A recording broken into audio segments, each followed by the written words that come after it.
favor, abra sua Bíblia nas Bem-aventuranças, no capítulo 5 do Evangelho de Mateus, verso 9, especificamente. Então, Mateus 5, verso 9. O tema da nossa mensagem é subversivos por Cristo. Na verdade, o tema que eu queria colocar mesmo é encrenqueiros por Cristo. Mas eu fiquei com medo de, primeiro, de um lado, alguns irmãos ficarem animados demais com essa palavra. E de outro, de dar uma ideia errada, como se fosse a atitude do discípulo de Cristo que estivesse em vista aqui. Não é, né? Subversivos é uma palavra fraca e não é muito boa para aqui.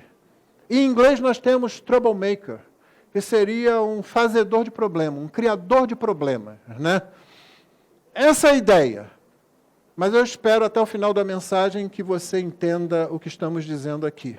Então, o texto bíblico, aí em Mateus 5,9, diz o seguinte: bem-aventurados os pacificadores, porque serão chamados filhos de Deus. Vamos dizer juntos todos? Bem-aventurados os pacificadores, porque serão chamados filhos de Deus. Isso.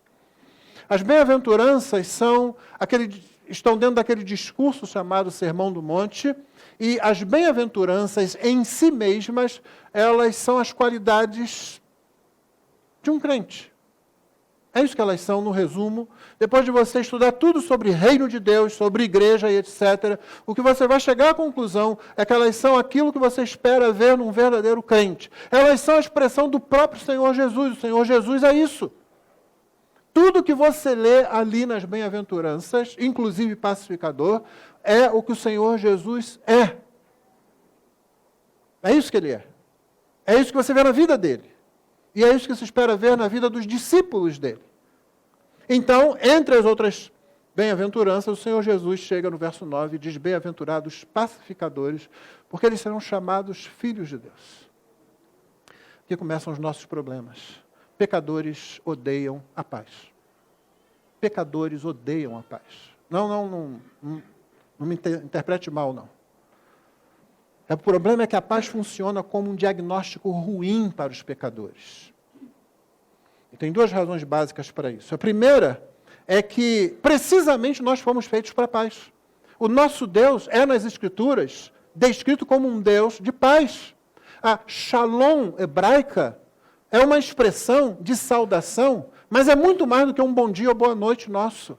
A shalom tem o significado de que você está completo em relação a Deus, e por causa disso completo em relação a si mesmo, e por causa disso completo em relação aos outros. Você entende? Aquilo que você ouviu na escola dominical hoje, aquilo que temos dito ao longo dos anos, é a ligação com Deus que estabelece a ligação horizontal com os outros. Então, se você está em paz com Deus, se você está completo em Deus, se o Salmo 23:1 é uma realidade na sua vida, o Senhor é meu pastor, nada me faltará. A expressão hebraica, o texto em hebraico do Salmo 23:1 é difícil de traduzir, porque ele poderia ser traduzido literalmente como: o Senhor é meu pastor, não preciso. Ou, o Senhor é meu pastor, estou satisfeito. Por isso a tradução mais longa é necessária, né? Nada vai me faltar, eu não preciso de nada, eu estou completo nele. Você pode me tirar todo o resto e eu ainda estarei completo nele. Então a shalom hebraica tem esse significado. Deus é um Deus de paz e nos criou para a paz. A paz era o ingrediente óbvio, tranquilo de se perceber no Éden. O homem, sua esposa, os animais, o meio ambiente, não tinha briga, não tinha luta, tinha paz, tinha completude. O Éden precisa ser desenvolvido, o Éden precisa crescer, o jardim do Éden não tomava conta do planeta todo, ele era uma área definida, e o trabalho do homem como representante de Deus, como imagem de Deus sobre a terra, é expandir o Éden, é expandir o paraíso. Não, é expandir a paz de Deus. Aí o pecado entra no mundo.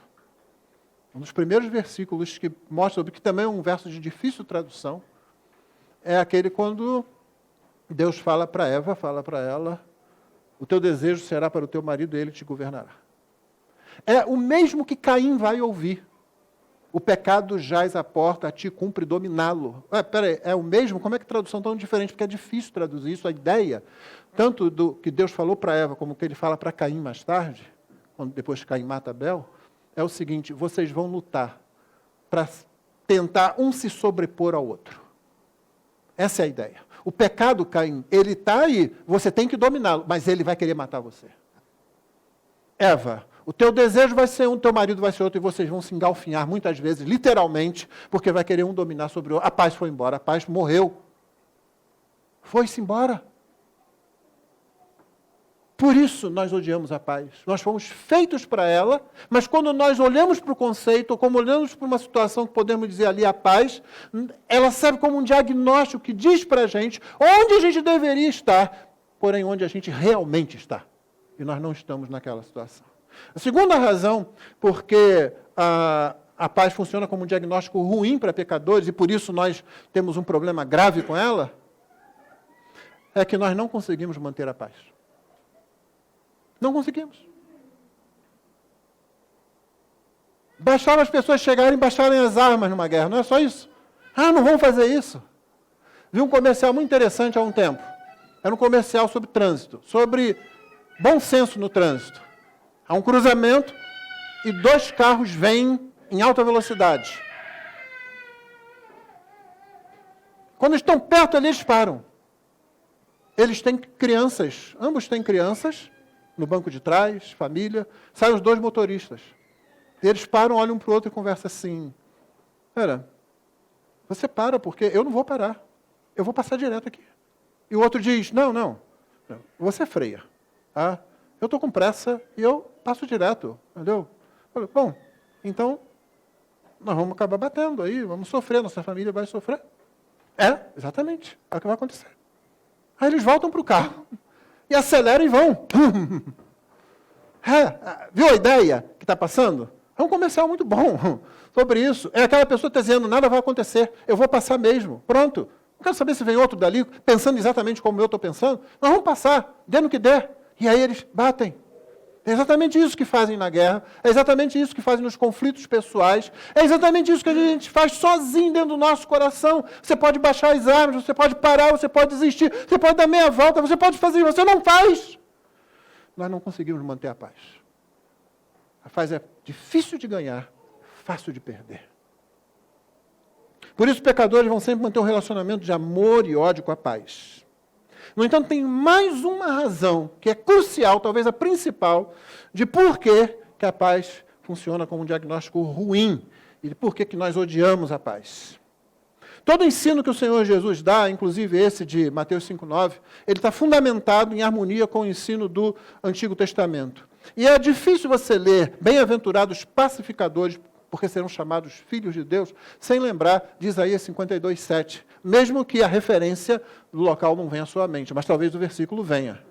Quão formosos são sobre os montes os pés do que anuncia boas novas, que faz ouvir a paz, que anuncia coisas boas, que faz ouvir a salvação, que diz a Sião, o teu Deus reina. Você lê Mateus 5,9, isso vem à sua mente de algum jeito. Quão formosos são os pés do que anuncia as boas novas, do que faz ouvir a paz. O profeta está falando sobre a beleza daqueles que trazem boas novas, dos que anunciam a paz, dos que trazem alegria, daqueles que anunciam salvação. E tudo isso é muito bom. Tudo isso todo mundo quer. Quem é que não quer essas coisas? Paz, alegria, salvação. Se Isaías tivesse parado aí, seria uma mensagem bem recebida por todo mundo. Só que o problema está no final do verso. Que diz a Sião, o teu Deus reina. Pecadores não gostam disso. Isso não. Pecadores não entendem isso. O teu Deus reina. Pecadores querem sempre ser os seus próprios deuses. O primeiro Deus que a gente adora é aquele que a gente vê no espelho. Como já disse alguém. Eu visitamos um museu no Cairo e tem lá um touro, que possivelmente foi a imagem que Israel usou. Quando Moisés ficou muito tempo lá no monte, você se lembra? O bezerro de ouro? Qual foi a ideia? De onde que eles tiraram essa ideia? Eles tiraram daquele Deus, daquela divindade, daquela falsa divindade. Eles viram lá no tempo do cativeiro, lá enquanto estavam no Egito. E aí eles fizeram uma imagem. Imagem de quem? De Yahvé. do Deus de Abraão, Isaac e Jacó. Eles não estavam fazendo a imagem de um Deus egípcio, eles estavam fazendo a imagem do Deus da aliança. Colocaram ali e disseram, Israel, esses são os teus deuses que te tiraram da terra do Egito. Não era uma imagem de Anubis, não era uma imagem de Horus, não era uma imagem de Ísis, era uma imagem do Deus da Bíblia. Por que foi tão fácil para eles fazerem aquela imagem? Moisés demorou uns diazinhos ali, eles tinham visto aquelas pragas todas acontecerem, eles tinham visto Moisés ser o homem usado por Deus para tudo aquilo. Eles já tinham ouvido a voz de Deus. A única vez que Deus fala com todo o povo é quando os 10 mandamentos são dados e a própria voz de Deus é ouvida. Depois disso, eles só recebem através de Moisés, porque eles mesmos ficaram com medo de ouvir a voz de Deus. Eles passaram por tudo isso. Por que foi fácil, uns poucos dias em que Moisés esteve ausente, eles fazerem aquela imagem? Porque aquela imagem é manipulável. Aquela imagem é controlável. Você coloca ela onde você quer, você faz com ela o que você quiser, você diz como é que ela vai ser adorada, você diz quando ela vai ser adorada, você determina. Isso pecadores gostam. Mas pecadores não gostam do Deus verdadeiro e soberano, que tem poder sobre as suas vidas, que tem direito sobre as suas vidas. Com esse falso Deus, você pode fazer o que você quiser. Nós não queremos o verdadeiro Deus reinando sobre nós. E a paz verdadeira é essa que Isaías está falando, que diz a Sião, o teu Deus reina. Ou seja, todas aquelas coisas de anunciar a paz, anunciar a salvação, trazer a alegria, elas só acontecem realmente se você completar com esse finalzinho aí, o teu Deus reina. Isso pecadores não querem, por isso pecadores também. E principalmente por isso, pecadores odeiam a paz, porque só existe essa paz, irmão. Outra coisa não acontece. Qualquer resquício de paz que você veja numa família, numa pessoa, entre países, entre nações, num período da história, se houver realmente tranquilidade, aquela tranquilidade que permite você fazer várias coisas, que permite você produzir coisas, criar coisas, enfim, dormir em paz. Se existe isso de fato, ela vem de Deus. Ou através da graça comum, que é aquela graça que permite que nós vivamos, ainda que sejamos pecadores, que deixados a nós mesmos iríamos nos destruir, é a paz que vem através da graça comum, é ainda a paz de Deus. Ou então é a paz que vem do Senhor Jesus Cristo, como foi dito aqui no início do culto, deixo-vos a paz, a minha paz vos dou. Mas não existe nada que você possa chamar de paz, que você possa chegar mais perto e dizer, realmente há alguma paz aqui que não venha de Deus. E se você quiser paz duradoura, paz que não depende de circunstâncias, então somente aquela que vem de Deus mesmo. E pecadores não querem isso. Nós estamos dispostos a nos sacrificar, a ter dias de tensão, a ter dias de dor, a ter dias de tristeza para dizer, conseguir um resquício de paz. Que é a mesma coisa que nós fazemos com prazer, é a mesma coisa que nós fazemos com tranquilidade, com qualquer outra coisa. Eu construo a minha paz, eu construo a minha vida. Você não consegue fazer isso durar, isso não progride, talvez você tenha muita tensão o tempo todo, mas você prefere isso do que você dizer, o teu Deus reina, ou Deus reine sobre a minha vida. Nós não queremos o verdadeiro Deus reinando sobre nós. Não queremos um Deus que não possamos controlar. E é por isso que pecadores querem paz, mas não a paz do verdadeiro soberano Deus. Por esse motivo também, eles não entendem, não sabem como resolver o problema da paz. A humanidade pensa que pode encontrar uma solução política, melhoria de economia, que o problema de natureza social, e certamente pode-se fazer muita coisa em prol da melhoria dessas áreas, mas elas não vão resolver. Há alguns que pensam que vão encontrar paz em algum tipo de espiritualidade indefinida. Mesmo que seja só quando você está num tipo de meditação qualquer, dentro de um cubículo. Você sai para o mundo, a coisa está ali à sua volta. Outros ainda pensam que vão ter paz se forem mais seletivos nos relacionamentos deles. O meu problema é porque tem muita gente tóxica perto de mim. Você é tóxico. Você é tóxica, meu irmão. Eu vi um memezinho muito legal. Apareceu lá o sujeito e aquele anjinho do lado aqui. O sujeito apareceu o anjinho, E cadê o outro, o diabinho? O diabinho é você, cara. Não precisa de outro aqui, não. Nós somos o problema. Mas se você ser seletivo, relacionamento. Se você perdeu a aula de hoje, por favor, busque assistir. Porque ela falou sobre a verdadeira base da comunhão. Não somos nós que produzimos a comunhão na igreja.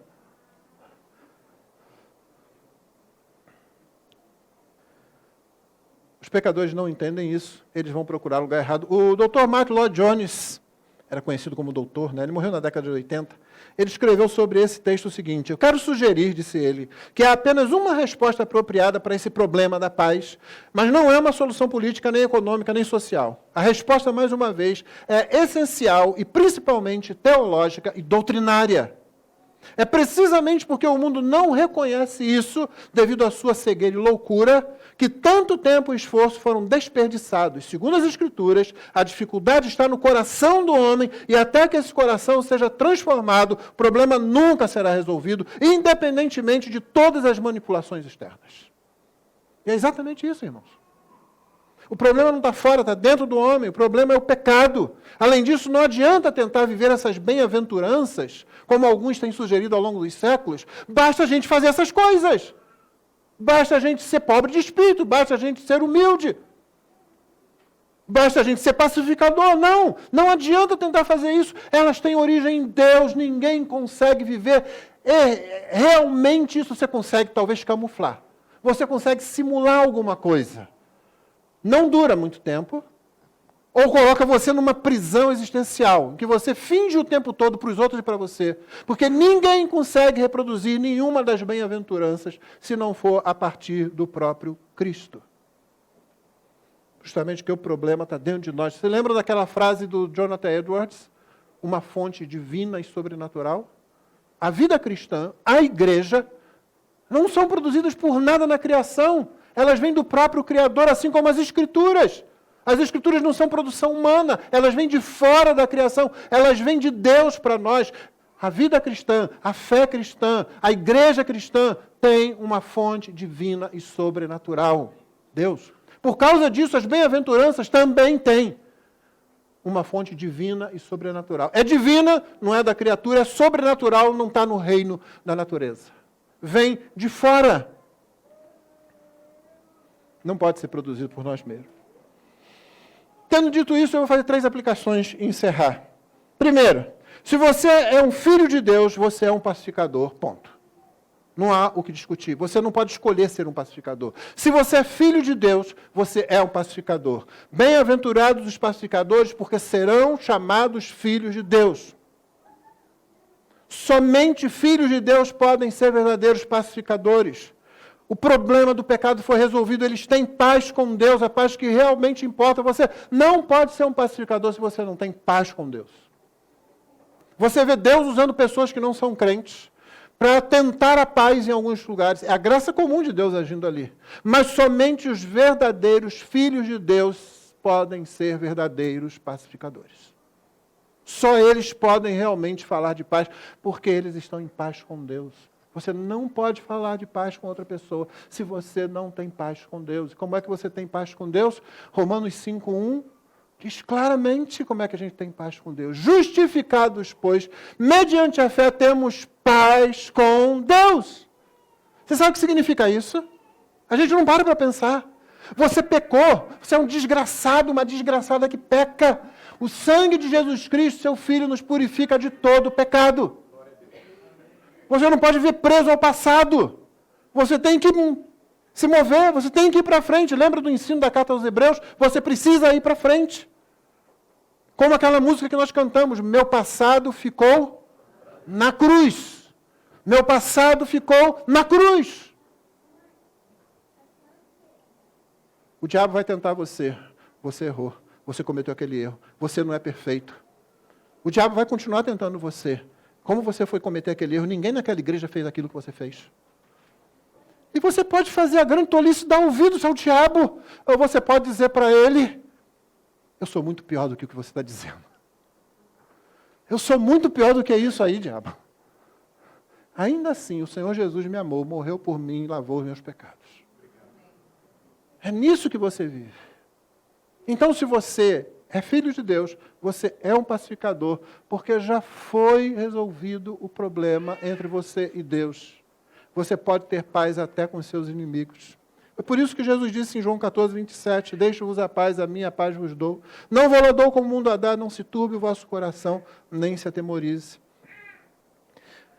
A paz não é definida apenas como ausência de conflito na Escritura, mas como um estado de plenitude na presença de Deus, como eu disse há pouco. Assim, somente aqueles que tiveram seus pecados perdoados podem realmente ser pacificadores.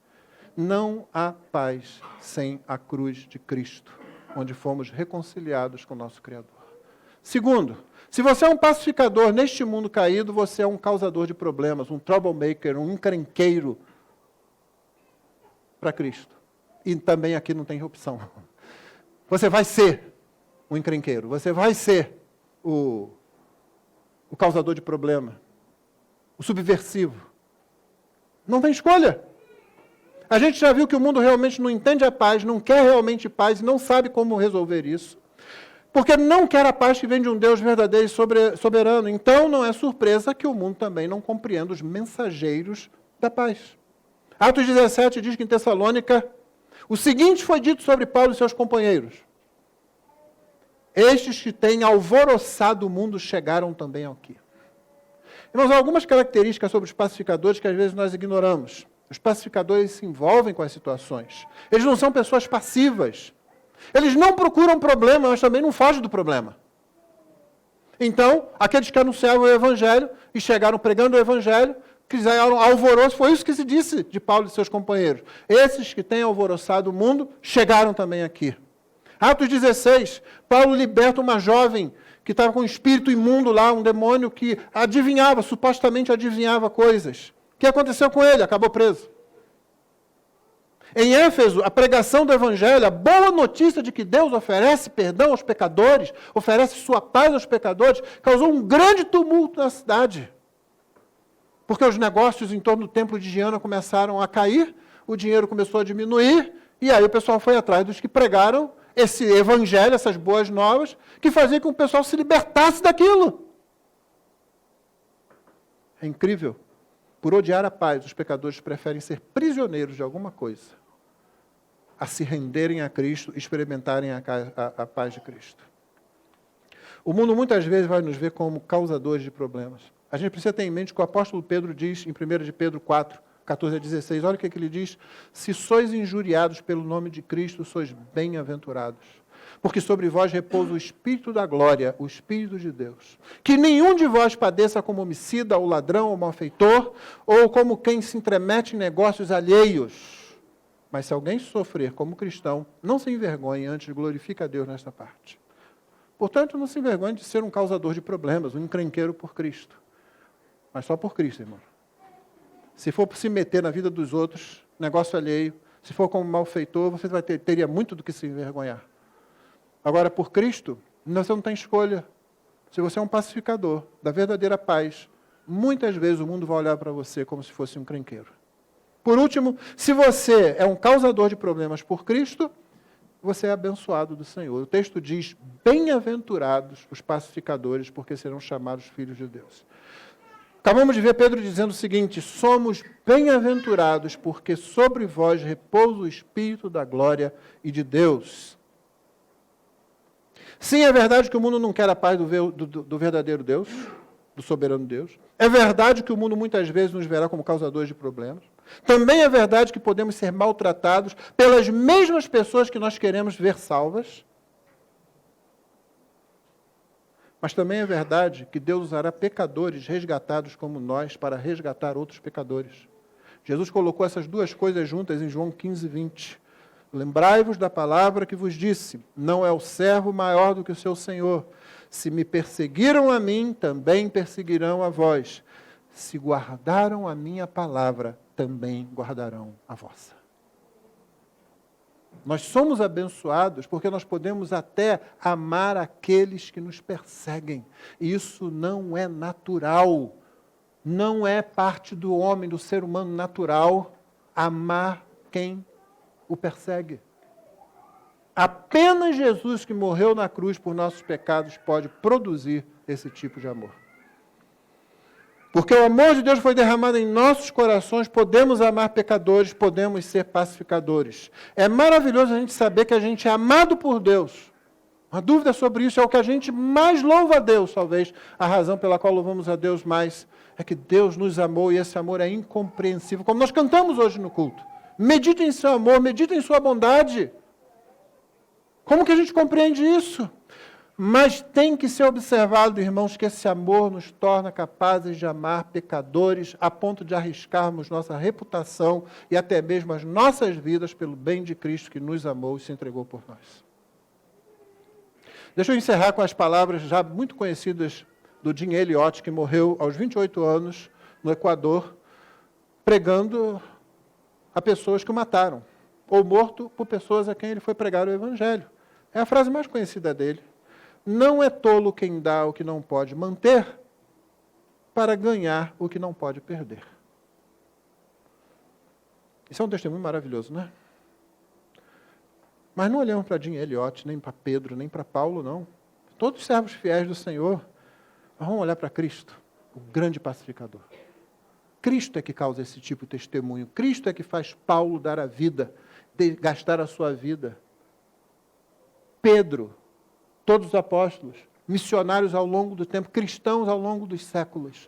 Cristo é a única causa digna de eu derramar a minha vida.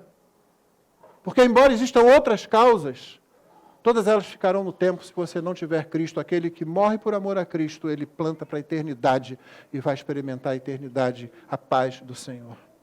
Vamos olhar para Cristo, que foi tratado como um causador de problemas, mas que deu sua vida para fazer reconciliação entre nós e o nosso Criador.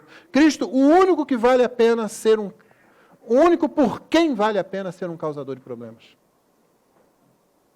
Cristo envia a gente com a mensagem: rogamos, em nome de Cristo, reconciliai-vos com Deus.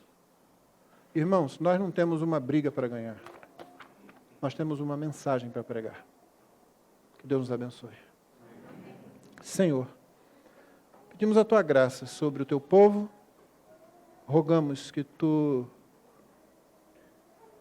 abras os nossos olhos para que não busquemos lugar de segurança, para que não temamos ser pacificadores num mundo que vai olhar para nós de outro jeito. Sobretudo, Senhor, olha, abre os nossos olhos para que vejamos que o nosso grande problema, o problema de reconciliação contigo, foi resolvido na cruz de Jesus. E que não há nada, nem o diabo, nem os demônios, nem as circunstâncias, nem o nosso próprio coração pode mudar o fato de que em Cristo fomos reconciliados com Deus, nosso Criador. Que isso seja uma verdade no coração de cada pessoa aqui, no coração de cada um daqueles que estão, talvez, ruminando pecados cometidos e não conseguem ir adiante.